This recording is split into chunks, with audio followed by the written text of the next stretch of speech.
Hello ladies and gentlemen, and welcome back to Champions Queue EU Edition, as we are back after a bit of a technical break that we had from the production side, but we're back. We're about to talk about some very interesting stuff.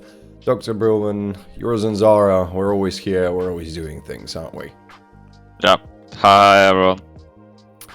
So, quite a few things are already happening, and I think that more and more we progress, more funny stuff might appear a bit later, especially because right now, if I recall correctly, we get into the point where the runes are being changed, right? It's this patch 12.13 when they change the runes, right? Oh no, it's the next one. Oh, it's 12.40. Yes. It's like still PvE, so on live patch, nothing changed. This patch is more, it's like severe, Nila, Talia buffs, these kind of things. Ah, okay, never mind then. But I'm also quite curious to see how the things are gonna change in shape as soon as we're gonna go into 12.14. It looks like an interesting patch. But we've got already quite exciting things here too. So we have been talking about back in the day about the durability patch. And I guess now we can safely say that it's sort of stable. Like, we got to the point where we're able to evaluate what is happening around ourselves, right? I mean, yeah. I mean, like, more or less, still a lot of, like, things kind of changed. It's hard to, like, I mean, like, every region has kind of their own meta. In some cases, so it's hard to kind of, like, say exactly what is good, what is bad. And we probably have to still have to wait for Worlds to happen, and then we're gonna find out what is the best strategy. But for now, yeah, it's like less chaotic than before for sure. And I really like your point about every region having its own sort of a meta, because we've been talking about it just a little bit before we started actually the recording, and I've been talking about it, or not talking, thinking rather about it, a bit prior to the podcast as well. And when I look, for example, at the usual, let's say, champion pool that we get in Ultraliga, and then, for example, I compare it with the LAC, it feels both like kind of on the same page and kind of not really on the same page, right? The things are just slightly a bit different from one another, and it kind of changes the approach of the teams, even though it's not maybe regarding towards most of the lanes, because some of the lanes feel very stable, like they used to, and some feel now completely different in my eyes. I mean, yes, for sure. It's I mean, it's like depends on the region overall and like overall like on a player preference. But yeah, I think it's like in general it's true. If we are looking at the top lane, I believe there's not really a lot of very strange things that have been happening all across the board, with maybe the only addition of Shyvana in the whole picture.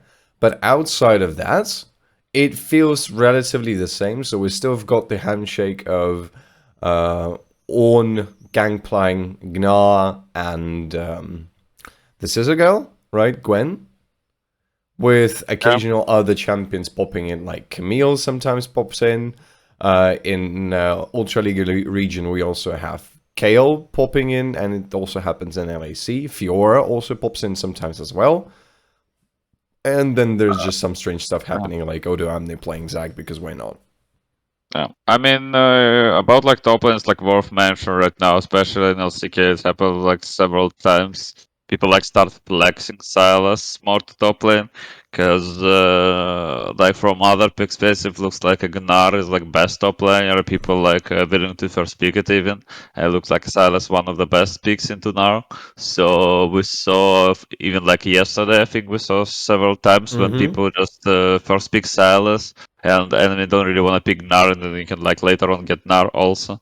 But it's like mostly also because of like Corki nerf and stuff. So you basically mid lane meta a bit shifted towards you could just pick Sylas into kind of everything, and you have to just like match it with like other champions, but you can't really like counter it, you know.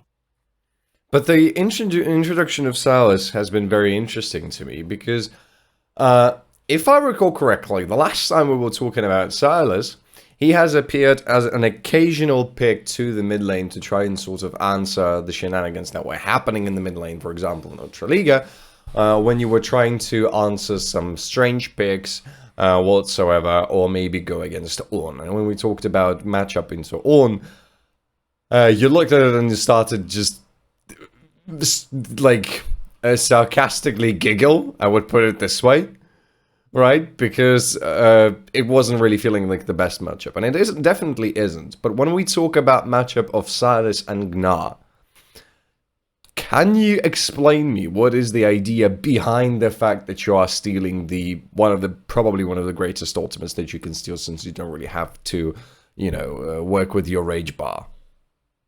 I mean, in general, just more because our laning phase is not that strong. Because like he basically like range champion, but his basic numbers is pretty weak, especially in melee form. I mean, like on range form. I mean, and Silas like one of the best up close champions in early games, so he feels like pretty comfortable on like getting through the laning phase on top side. Also, he's like pretty safe, and you have like pretty good gank setup also on Nar with him. And then, yeah, as you said, like you basically have like Nar ult every time you want, not maybe like more than the Nar himself because he kind of need farm for it, right? But he can just take it like whenever he wants. And also, I mean, Silas overall, if he can like get free laning phase, he's like pretty scary, like 1-2 items, like on Herald fights and stuff, he's pretty strong. But yeah, like, but why we saw like more and more Silas, it's like basically before it was like Corki meta, right? And people, you're like not able really to match scale versus Corki, so people try to like punish him in early game, and Silas was like one of the best picks. This was we saw like popularity of Silas increased. And also, I mean, Corki got nerfed, right? But Salas just stayed because people, oh, the ship is not that bad. So just like keep playing it, you know? And they found out that you can flex it to top, right? So right now, Salas, like, overall in the competitive pro play, is one of like best power picks at this point. Yeah, it feels like this is the time of his resurrection when people again are gonna play quite a bit of him. And myself, I'm super happy because I know that Silas might be sometimes a bit of a pain in the ass to deal with. But for me, as an observer, watching a good Silas player is one of the most satisfying things I can look at. I don't know. It just feels like it, to be honest. Yeah, yeah. But outside of that, it feels like the top lane meta is relatively stable. So, yeah, of course, we've got some of the players that like to put a little bit of experimenting there. We have Wonder, for example, in the LAC, who just loves to play Gragas top lane because he really feels good at it. We also got Broken Blade, who's pretty much, up to do a little bit of shenanigans as well with something like Kale. Camille, I don't want to say that she's got forced out of the picture, but it feels like she did just a bit. But when it comes to Ultraliga, interestingly enough, we still have the standard head shake of Camille and Jace still being there, even though it feels like the picks are falling off the track a little bit. I mean, yeah. I mean, Jay's got like just straight up nerfed, right? This is why we don't see that much, and especially right now, like you can't really blind pick Jace because if people pick like any tank into you with the Frozen Heart Rush, you're like kind of just get out scared on one item, so it's like pretty PG to play this champion at this point. And but Camille, yeah, Camille we just don't see because you usually have like you just better picks, right? People just like like you don't really want to pick Camille into Gnar, right? Because even though it's good later, but later on side, but Gnar has upper hand in the early game. Also, he's like much more useful in team fights, and right now I feel like it's the game more about like team fights and stuff and skirmishes. So you don't really want to pick like split push champion, you know. And Hmm. even if you pick split push champion, it's just more like playing like push and group. You're not like threatening the side that much. So yeah, I mean, this is why we don't see the champion. This is why like we see like a lot of tanks, right? So Johnny on Gragas are happening, you know, and also just like fighters. So on top side like as a Silas, Nar, GP and stuff. So yeah, I mean, these kind of champions like Jace Camille's, they're kind of just like out. I mean, they're like not out of the meta, but they're just like lower tier. And I feel like, I mean, in like regional league, just people playing because I guess they played it before, so they feel comfortable to pick, and Yeah. probably teams are not that good enough to abuse their like weak sides of the champions. So you can play if you like winning it, like nothing to stop you to from picking it. And it also the thing that, for example, in Ultraliga, people still sometimes opt for this side lane split push compositions, right? They to try to take full control over the side lanes, and we quite often see a very powerful mage on the mid lane paired up with someone who can go to the side lanes, like Camille, for example, or maybe Fiora, right? Something that we have seen Yeah. quite a bit too. And then you just see constantly that you either have a 1-3-1 or 1-4 composition where Fiora or Camille, they're just constantly on the side lanes and forcing someone from the enemy team to just go there and answer it. So this might be the primarily reason actually why in some certain other ERLs we are still seeing these picks, right? Because they're still used to play with that composition and with that play style, even though that I mean, around the yeah. globe it doesn't really work anymore. Yeah, I mean this is true. Yeah, but it's like usually it's like overall like in regional, while like on top leagues, usually you don't see like that much of the difference in terms of like champions. Like just people like putting a lot of time, right, and work just into like optimizing the champion pools and stuff, right? They have, for example, they prefer to not practice champions if you like it's they're like really like 10% chance you're gonna pick them, right? Just better to focus on something else. But then usually people like I feel like they're more playing like from emotional side, you know, where you just, for example, yeah, I feel good on this champion, I'll just play it, you know, because enemy probably not good enough, right, to Hmm. punish me and stuff. So it's like you have like much more room, you know, to like for like comfort play, you know. You just if you feel good on the champion, just go, even though if it's not in the meta, you know, and stuff. If you're and like I think it's like not the bad way, right? Because if everyone would try to like copy LCK and stuff, you know, for sure, like I mean, most of the teams they're just like not able to execute these drafts, right? Exactly. Not like these drafts you just like pick it, you know, and they're gonna straight up work. It still like kind of requires some sort of a gameplay, like game sense, communication, and if there is none, you just cannot really like make it work. So it's just better to play what you used to play, or like just to kind of, you know, like take something from the meta, you know, like 30%, and then just try everything else. You just add from yourself. Just try to adapt to your own play style, you know.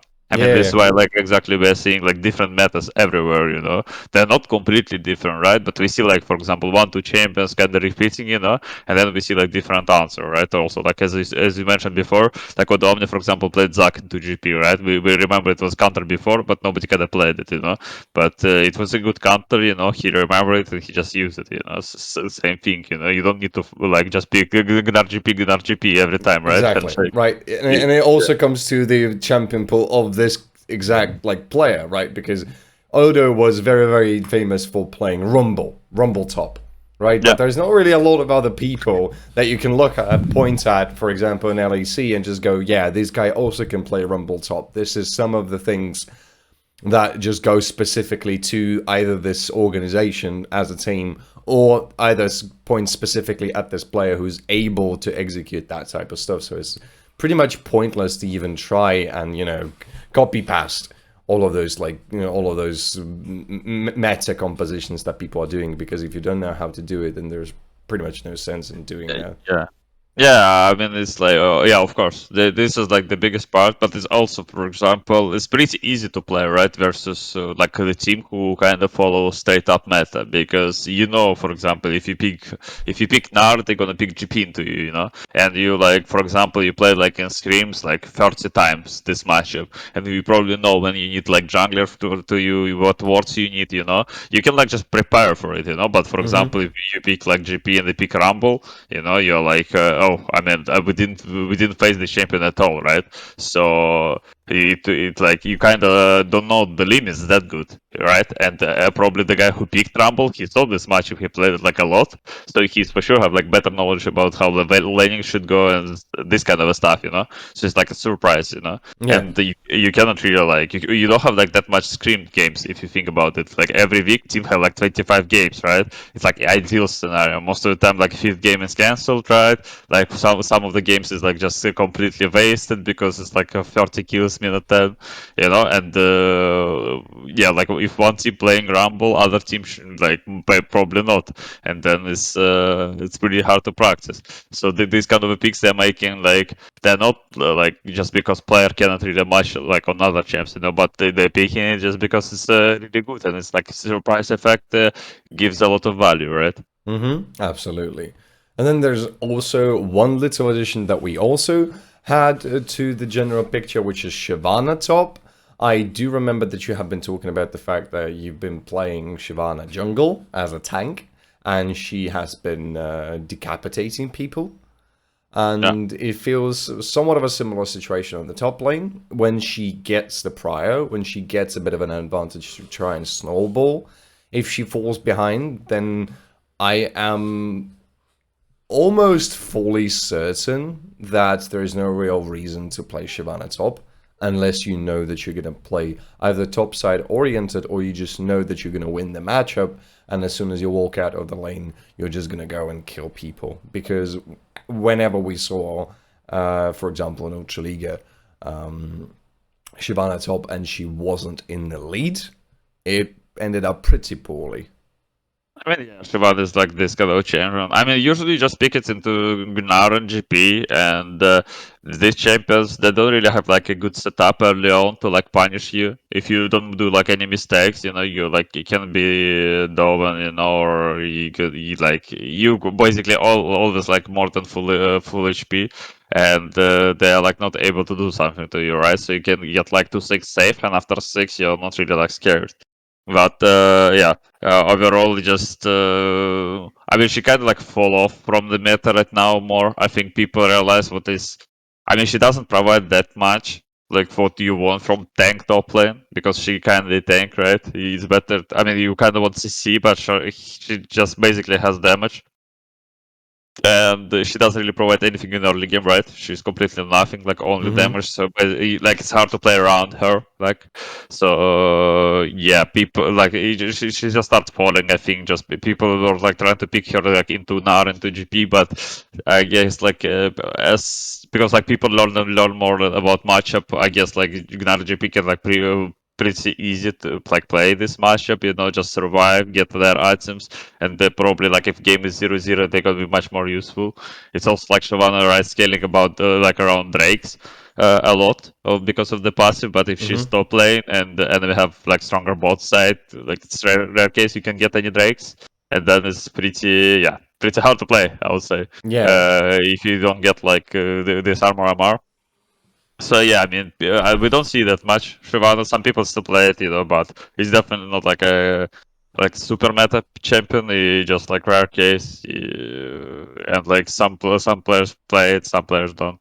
Yeah, it's more like a one of a kind deal when you decide, you know what, screw it, let's try to pull it out and see how it's gonna go.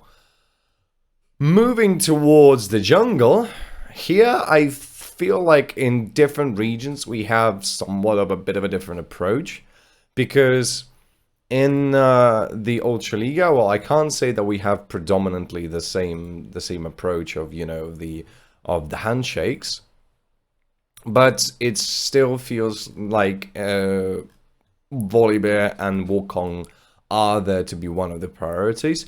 Trundle came back into the picture, and I know how much happy are you about it. you probably are super happy about that. I mean, yeah, it's not bad, but it's still like people kind of don't really know what the max want to build on it. So a bit sad to see how people like playing the champion, but it's fine. They're gonna learn. But we have seen him to have quite a bit of success, to be fair, as basically he just walks around and boinks people with his club, right? So it has been working out decently well. And then we just see more and more interesting things popping up, but with a different success. Diana find her way back in, even without Yasuo, interestingly enough, because we of course do remember that one of the biggest combos that we used to have in the past was Diana Yasuo combo, right? Now, Yeah, not necessarily the case. She is being occasionally played on her very own. And outside of some other jungles, yeah, we've seen some Kha'Zix actually popping out in one game, but I feel like he's not exactly in the current meta. And we also see some other occasional picks popping up now and there. But what I find interesting is that by the looks of it, well, Lee Sin hasn't exactly fell off the meta. It feels like you can still execute him if you want to go for a setup type of composition where you want to set the team fights in the way how you want to conduct them and make this like big play happen. If the skill of your jungler matches the playstyle of Lee Sin. And Xin Zhao is actually finding his way back a little bit, I would say. I mean, yeah. I mean, right now, basically, like 12-13, with the Volibear nerf happens. So, like, in jungle perspective, Poppy is like the most broken jungler right now. I mean, the strongest one, and people didn't really like found the answer yet. So most of the time, you just like first pick it or like ban it on red side.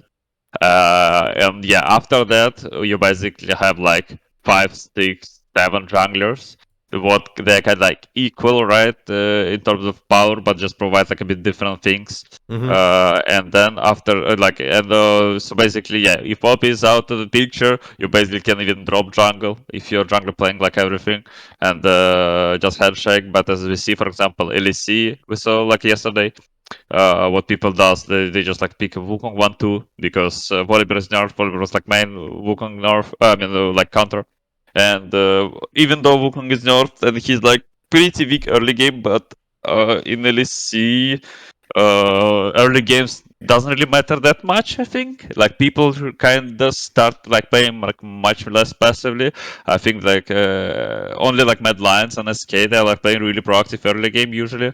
Other teams the yeah I'm like don't really do that much. I think so. Yeah, you can pick like Wukong if you get like to one item without any problems. You're more than happy and you're comfortable in game.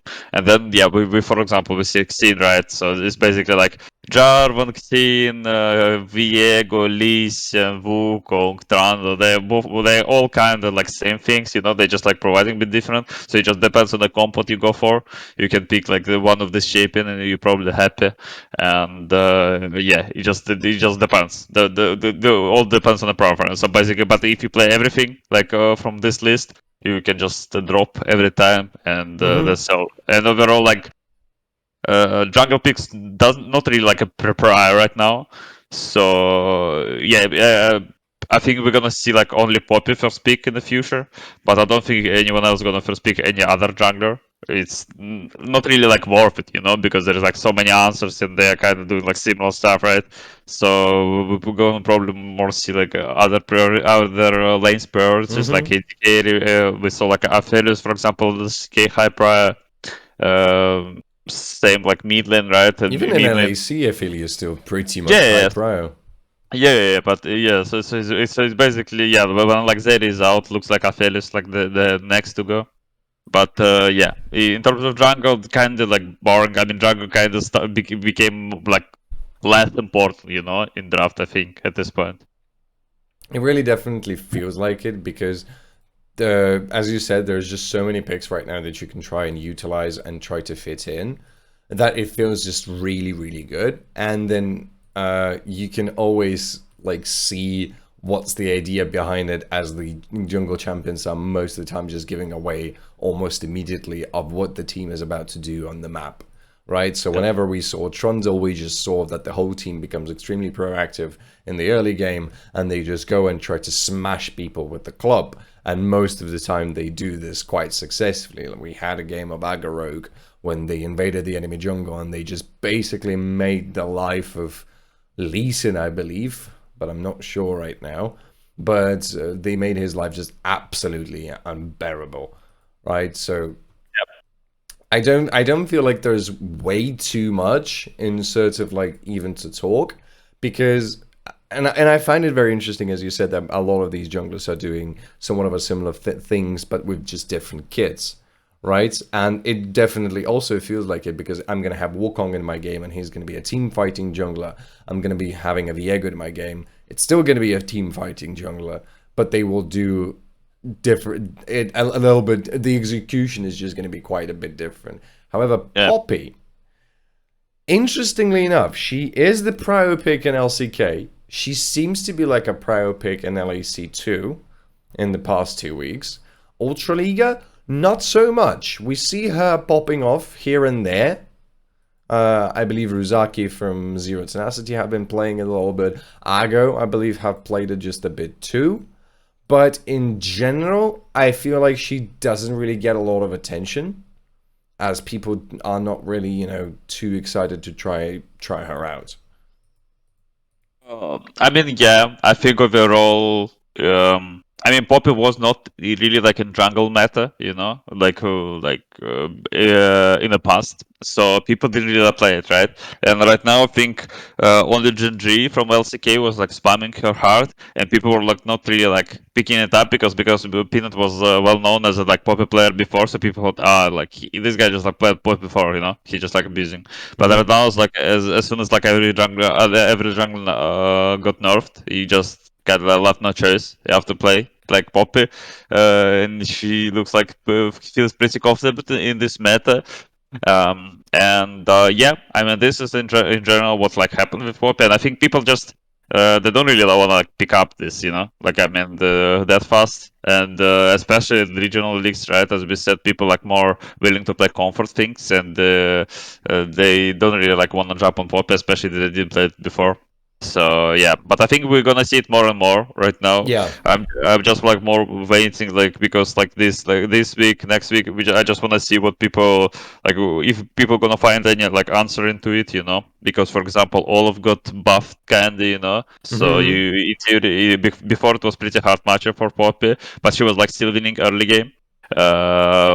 But yeah, I mean, right now you just have like phase rush, so you basically always decide if you want to take the fight or not. This is her like advantage compared to other junglers.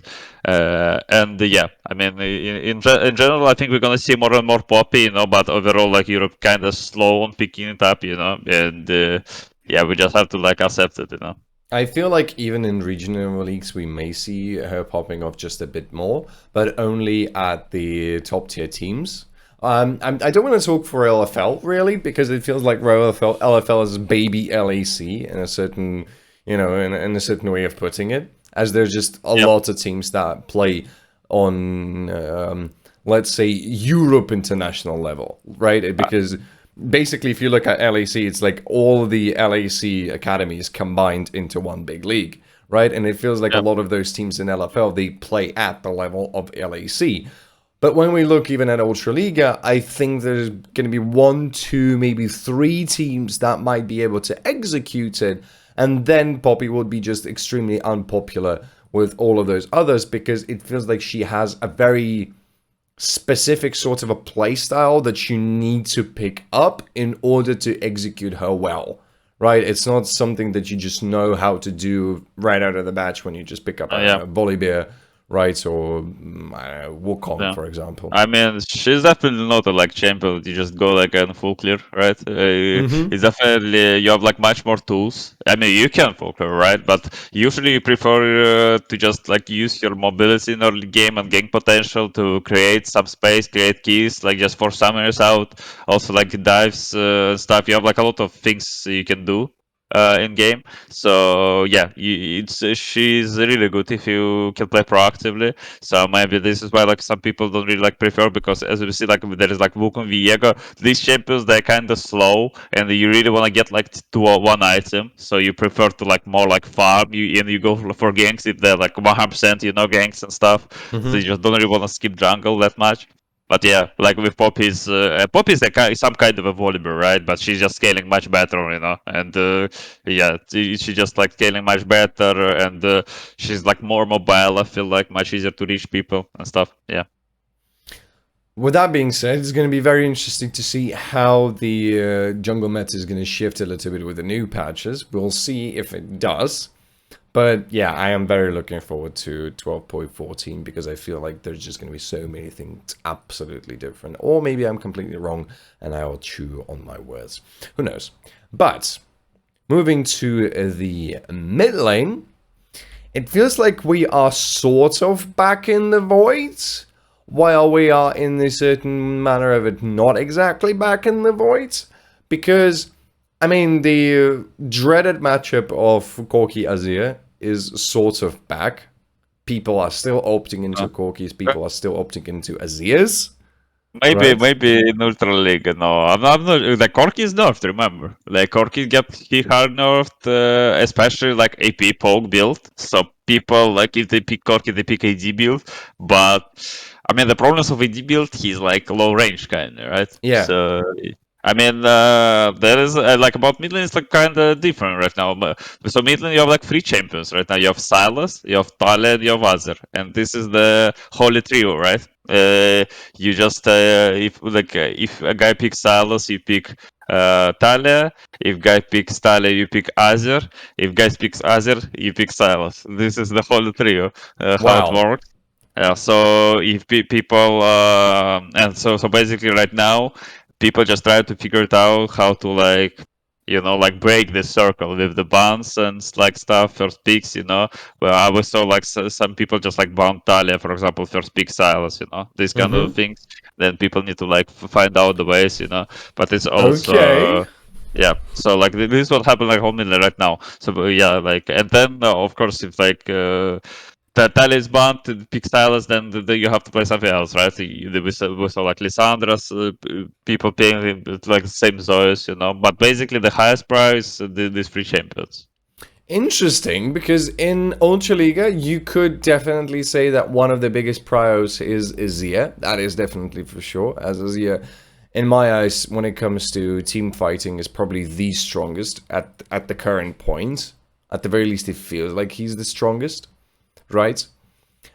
Yeah, But after that, things are looking a little bit differently. So we still see quite a bit of victors all the way across. We're seeing Seraphines popping off here and there, but it's just more like, a relic of a past when it comes to her being mid lane, because we see her often opting either into full AP or Moonstone, right? yeah, And then what am I looking at is occasional Aries, one little LeBlanc while LeBlanc has appeared, right? I don't know, you use Scratch, it's super effective. yeah. Then we see quite a few Lissandras, and them being picked either into Azir or into Silas. But Talia, actually not so much. She has been played quite a bit previously, but now we don't really see her a lot. Yeah, I mean, usually, I mean, originally we did see it her because the patch was different, right?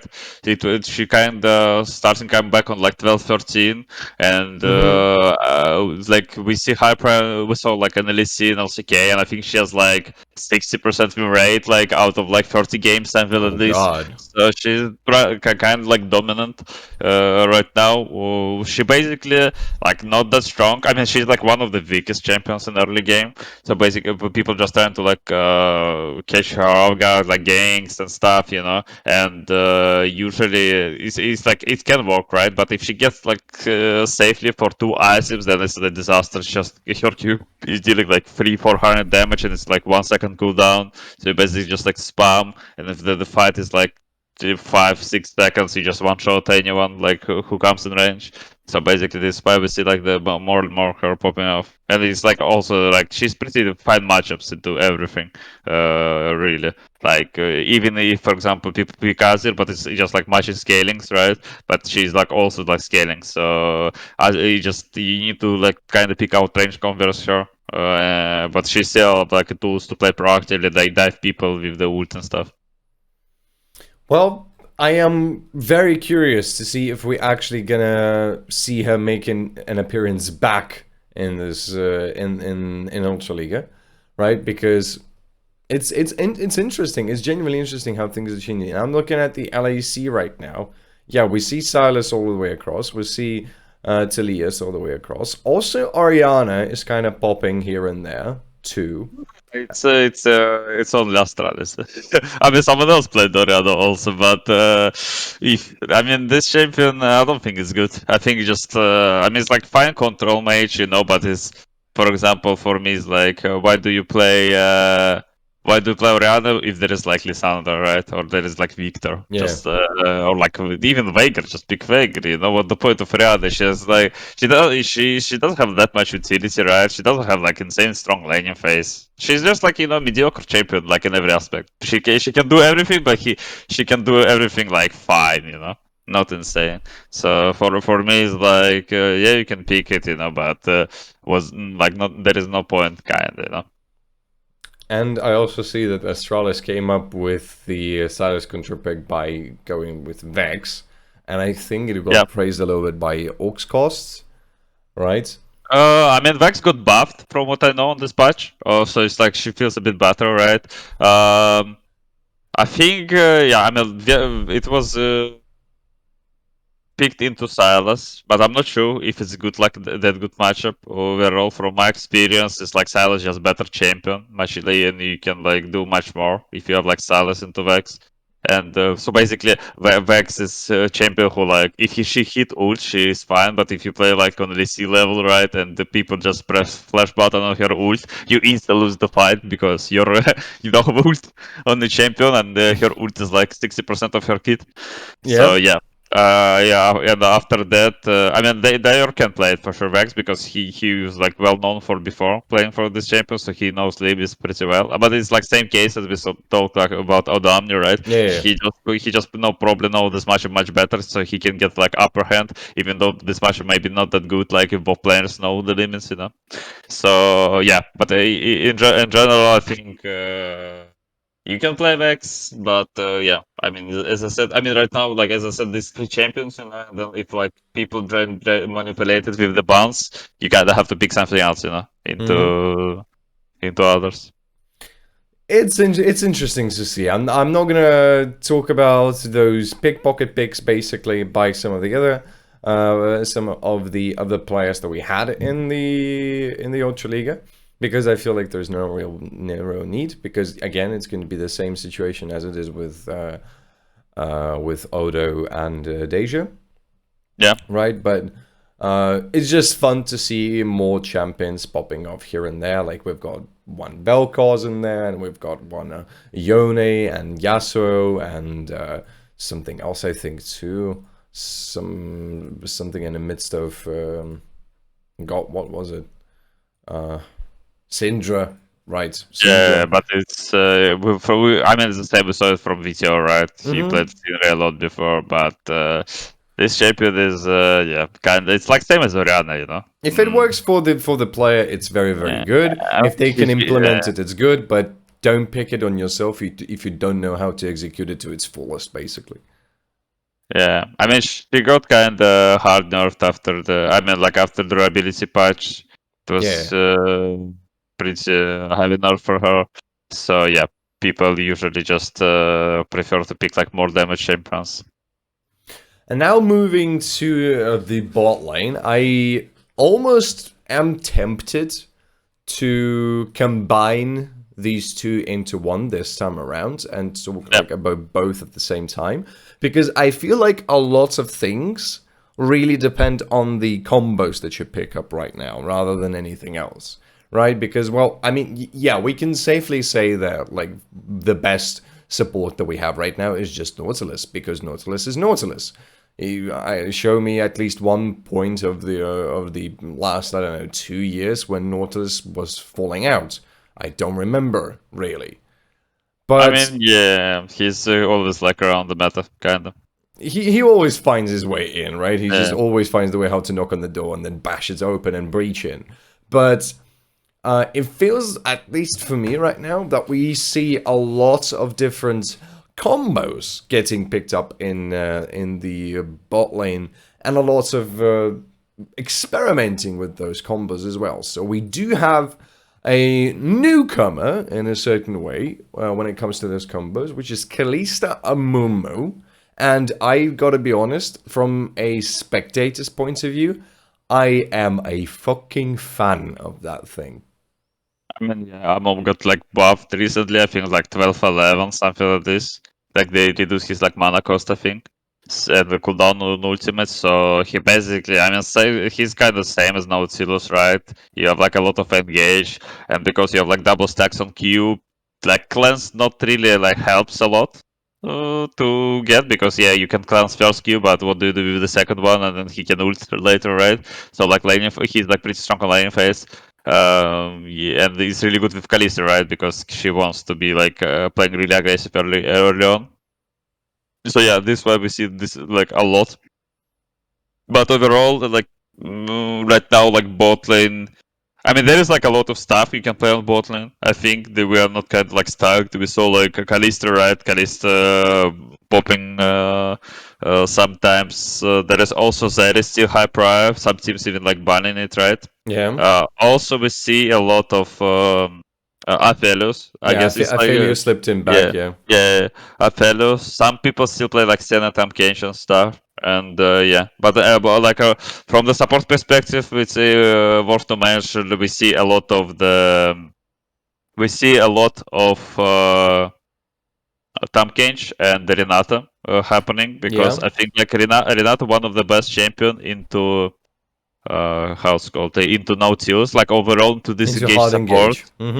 Yes, and I think overall like she's pretty high prior. Also like some teams like even ban her, like like in first free, just if they wanna go this kind of a comps with like Kalista, just Mm-hmm. like because even though if you go like Kalista Amumu, and you play versus like Renata, Aphelios, pretty hard for you, right? You can commit in, right? But she has a lot of CC. She can like resurrect people. It's like pretty tough to play this champion versus this champion.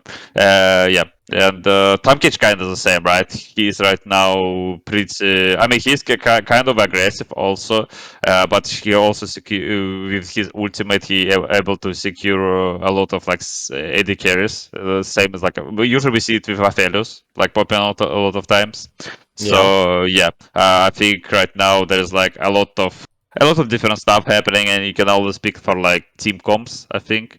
But yeah, it's I think like on both end there's like meta is really wide, and you can just like play whatever you want. I mean, I think in general like meta is pretty wide right now. You don't really have like any role where it's It's like three not champions narrowed. and done, It's not Yeah, narrowed anymore to something that you just need to pick for yourself, and in this case, yeah, is gonna work, right? you have like power picks, right? Let's put it like this, but it's not like you have to ban it. Yeah, But it's not necessarily to either you just ban it or pick it yourself. yeah, Like it was it's even more in the yeah. beginning, right? When we had Twitch and Yumi, or Twitch and Lulu, and that felt like, yeah, if you don't have that combo, then you just should answer it with Zeri and Yumi, or Zeri Lulu, or just something, or Zeri Nautilus, and only then you may, try to do something about it. But it was about like 4 weeks ago. Now it feels much more feel free to experiment. We've seen actually a lot of misfortune as well. She kind of gets back in, feels relatively comfortable. I feel like she was mainly first introduced as some sort of a answer to Twitch, and now people are still picking her up because she's quite good into team fighting compositions. So like, if she's good, why not pick her? Maybe.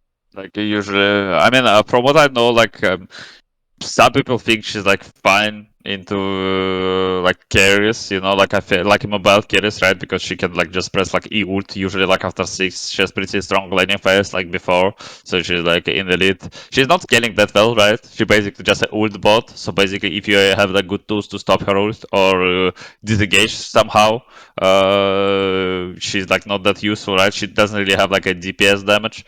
But yeah, I mean she's pretty strong on lane, and I think like teams who are, like wanted to play really aggressive around bot lane, especially like in early game, you know, she's like fitting them well, and I think overall, yeah, you can play it for sure. But she's definitely not a like top tier champion right now. Yeah, she's definitely not the top tier, but it's just very nice to see her popping off back.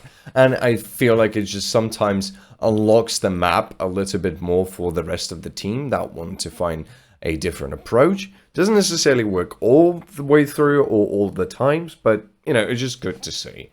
Yeah. And just when it comes to all other things, then we also actually see Draven kind of deciding that, you know, this is my game, because we see quite a bit of Draven in even in the LAC.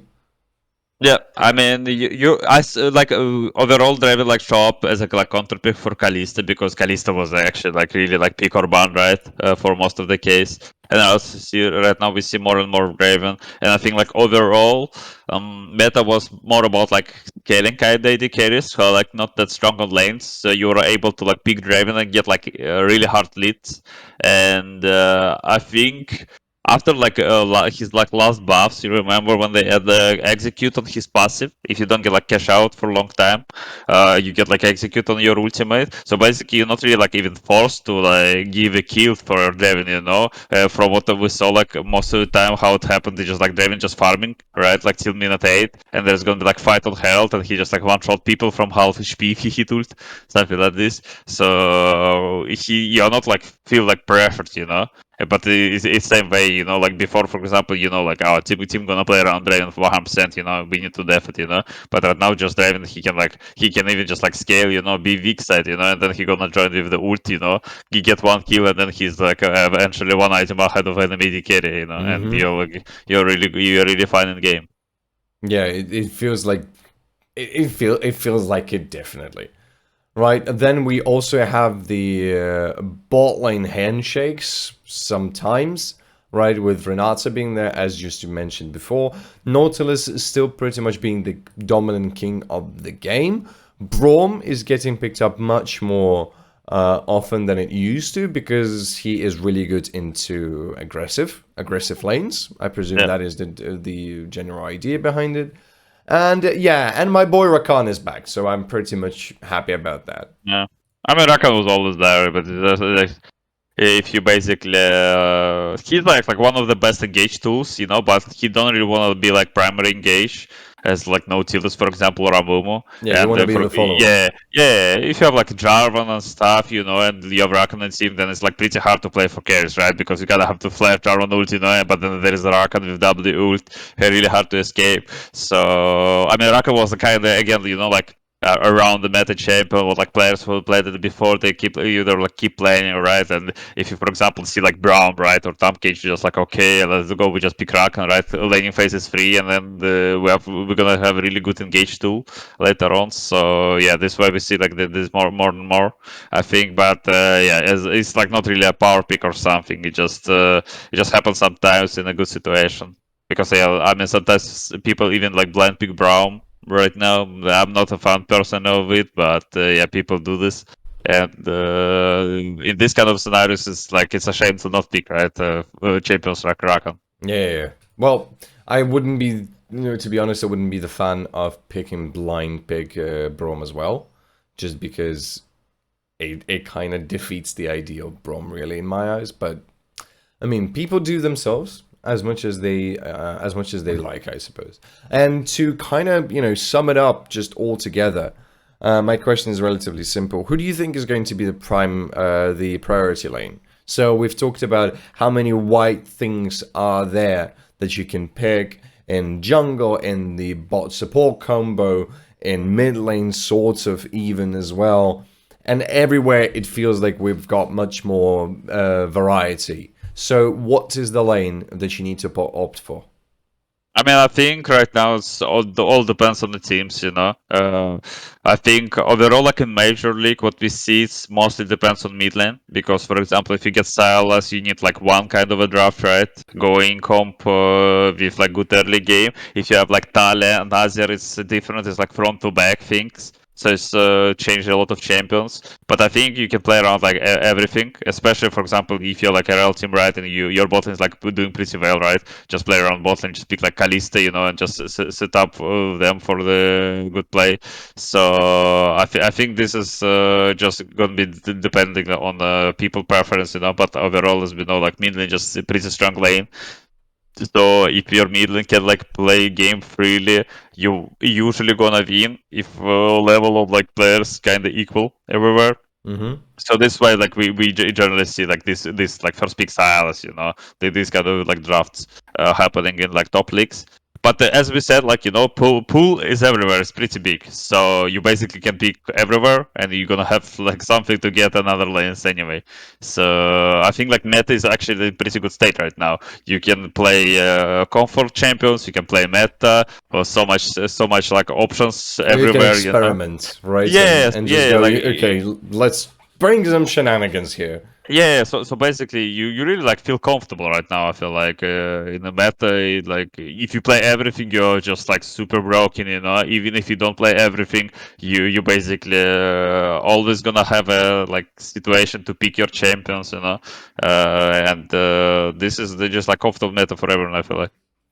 Yeah, I absolutely agree with you. I am in love with the current meta. I think that champion-wise, we are in probably one of the best spots that we could have been, just because of the fact how much of a variety we have on our hands right now. Yeah, it maybe doesn't really work in some certain regions, but again, it's the specific of the region, not the specifics of the meta that come in place, right? Yeah, So, and that's a whole different story and a whole different scenario.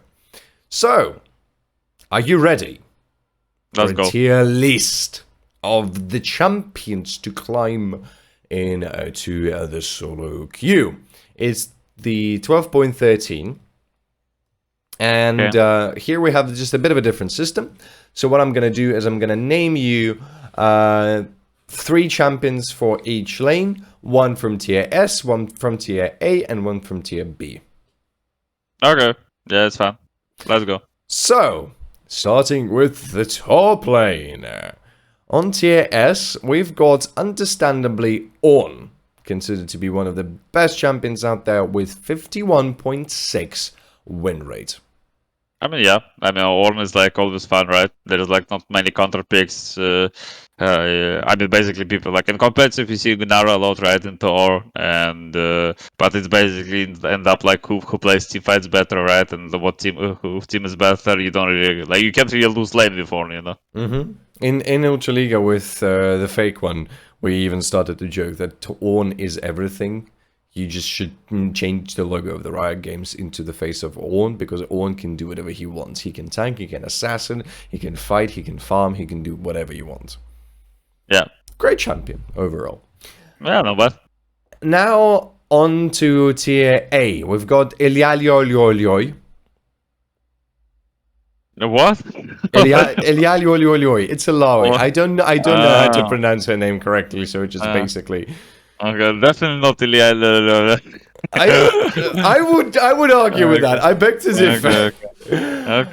Her win rate is consistent 51.5%, and she is recommended in tier A.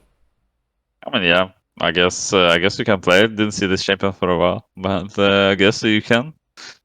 I mean, she used to be a powerhouse in low elos when people didn't know how to work around her. I mean, there is like several one-trick ponies, I think. At least like one for sure in the Challenger West. But he's not doing that well. So not sure about this champion. Oh well, happens, I guess. Yeah.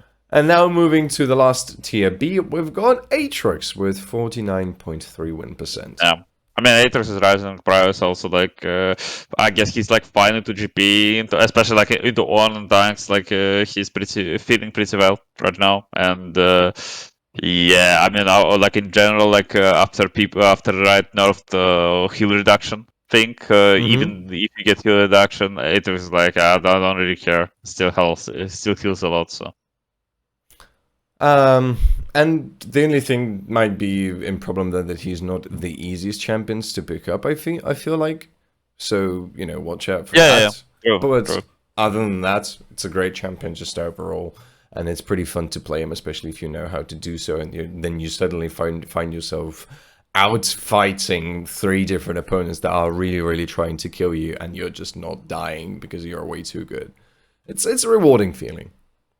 Yeah, Moving on to the most favorite of them all, the jungle.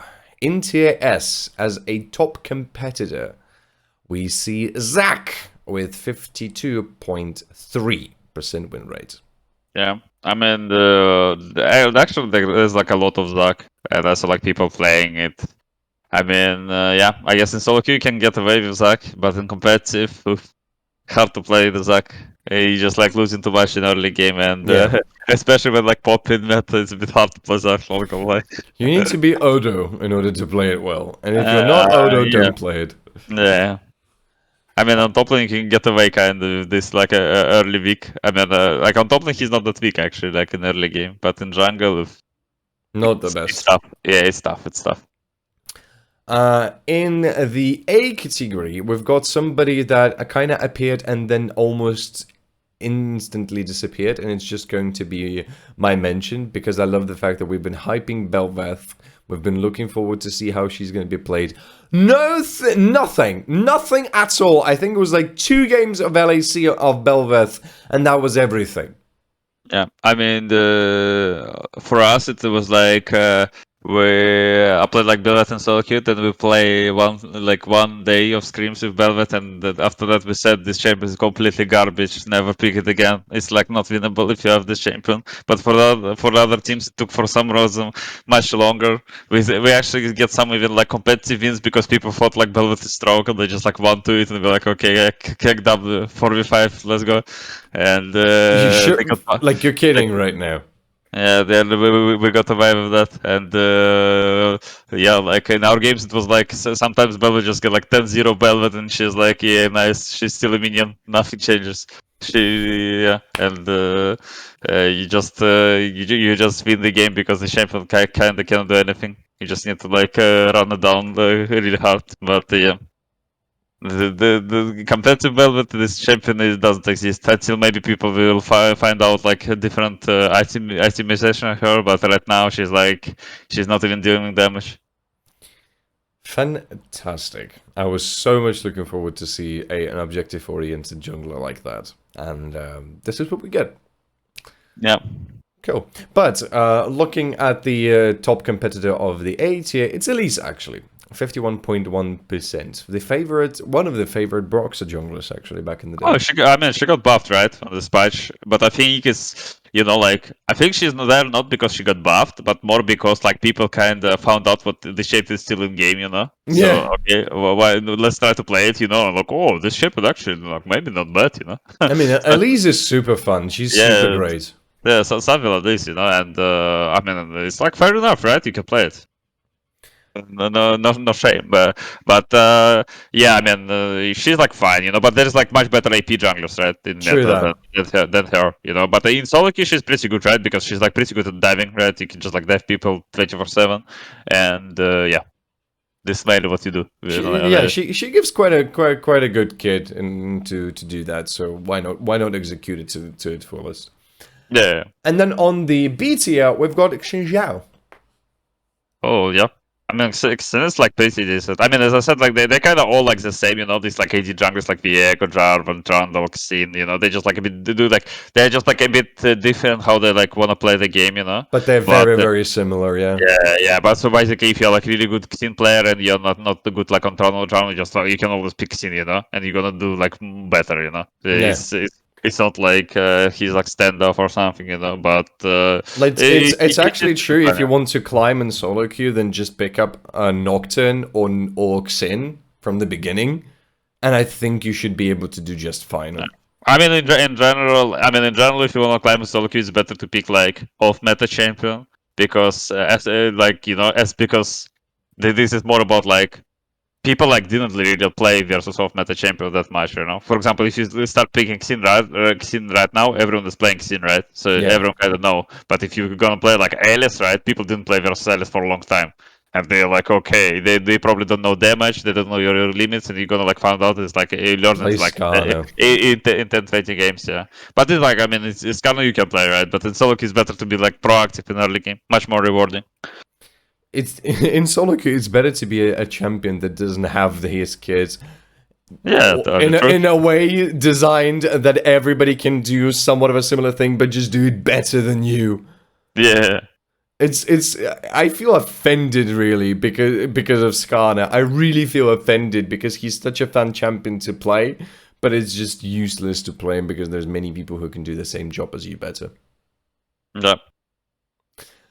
Moving to the mid lane, the top competitor of the S tier is Victor with 52.8% win rates. Yeah, I mean he was always like good in solo queue, I think, Victor. I mean he's like fine, you know, but he just like probably like he kind of too slow for competitive. Doesn't provide anything in early game, so that's why we don't see him like that much in competitive. Yeah, but still very good. And if you want to make sure that in late game you're just gonna kill people, then go ahead and do that. It should work absolutely fine for you. In the A tier, we've got actually Brand, which is both surprising and understandable. I mean, Brand is just pure damage, right? People like to burn stuff, and Brand is like good fit for this kind of players. Yeah. Yeah, but in general, I think it's. I mean, it's like kind of vulnerable champion overall. Like He has if no you play escapes. correctly. Yeah, if you're like jungler, you play correctly around mid lane, it's hard for him to survive usually. Yeah, absolutely. And then in tier B, but marked as a very high difficulty, understandable, you have Azir with 48.1 win rate. But I would suggest to play Azir only in duo of Flex, because I think that Azir on his own, without at least somewhat of a communication with the rest of the team, preferably jungle or support, is going to be a bit useless. I mean, yeah. I mean, as we mentioned, he's like one of the strongest in competitive right now champion, and it's like for now what he's like in this list also. But yeah, just make sure you have communication with your team, because you're very reliant on the Emperor's device, I feel. Yeah. Bot lane. Well, would you be surprised if I told you that in the S tier, we've got her, one and only, the dreaded queen of singing, the one who you hear and you... Okay, you get the reference. Seraphine with 54.4%. Yeah, I mean, Seraph is like permaban right now in competitive also. People like, I mean, you can play Zaire right now into her, but that's all. But yeah, AD carry Seraphine is pretty strong right now.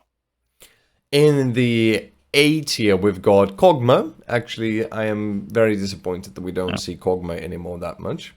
I mean, in solo queue, Kog'Maw is like one of the strongest overall, like to carry the games things. But in competitive, they're like, I mean, in competitive, it's much harder for them to play. I think with the good communication and the team kind of stop them pretty well, you know. Like, yeah, it's like so basically it's like pretty easy to like play against them if you play as a team. Yeah. Then in solo queue, because usually just hard to like deal with them like 2v2, 1v1. But if you're like in 5v5, you always you can engage, you know. They're not really like mobile, right? They have just like shields and heals. But if you get like hard engaged by some champions, you're pretty much dead. And then the B tier, we've got Zeri with 48.7. I mean, not surprising at all, since she's pretty much everywhere at this point. Yeah. I mean, it's Zeri is like, even though she got nerfed several times, she's like still one of the strongest indicating metas, and the people like happy to pick her like even blind. In before she's going to be nerfed again. Yeah. Support! Now, I see something, and I am very, very happy to see it. In the S tier, we've got, drumroll, Blitzcrank as one of the best supports momentarily with 50.4% 50.4% win rates. You're solo queue champion. Why do you pick now Blitzcrank if there is Nautilus? This is visible.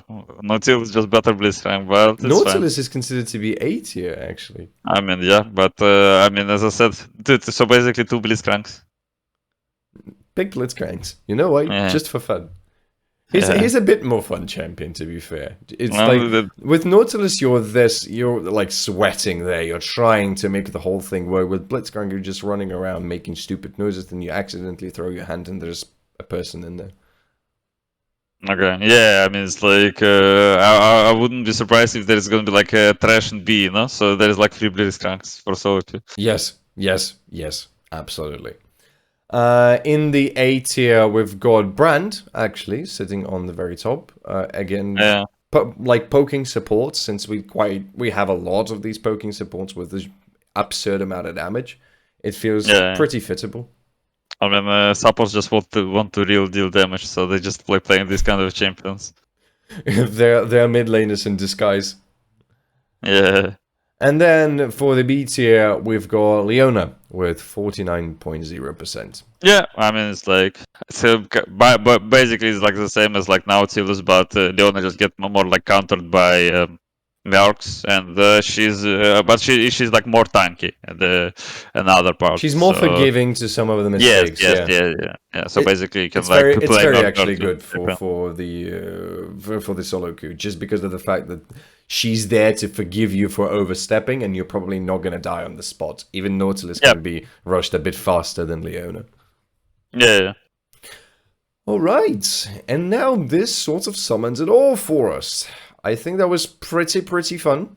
We've covered quite a lot of ground there, and it's interesting to see the progression of the meta as we try to be consistent with the podcast 1 in 2 weeks, but sometimes things just don't work out. But with that being said, it was absolutely fun. Thank you, ladies and gentlemen, for listening and sticking with the Champions Queue podcast. Reminding you that we're not also available on YouTube, but we are also available on Spotify. And if you want to listen to there, go ahead and go into the link under the description. So, I'm DrBrilmann. I was joined here by none other than Zanzarah. Yep. And we'll see you next time. See ya. Bye.